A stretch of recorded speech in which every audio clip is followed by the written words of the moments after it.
Medley utilizes a third-party signature provider that standardizes all signatures across the company. This works for all devices: computer, webmail, or mobile phone. Mobile phones by default add a signature to mail clients. They usually state something like "sent from." It could either be My Verizon, Samsung Galaxy, or it could be iOS. This video will walk through removing your default Outlook mobile signature. If you are using an iPhone, open the Outlook app on your device. Tap on the icon in the top left of the screen. This should show your initials or potentially an office logo. On the sidebar that appears, look for a cog at the bottom left of the screen. Tap on the cog to open up the settings menu. Scroll down to locate the option called Signature and select it. Delete anything in the default Outlook signature and click the check at the top right of the screen.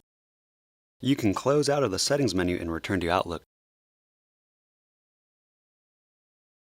If you have an Android-based phone, open the Outlook app on your device.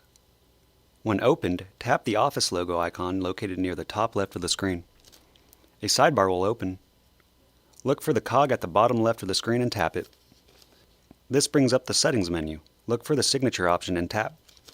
Delete anything in the default Outlook signature line and click the check mark at the top right of the screen. Once completed, you can navigate back to your inbox. You can contact the IT support team by calling direct at 405-594-6234. You can also call 405-946-3453, extension 1303. You can also submit a trouble ticket by emailing itsupport@medleycompany.com.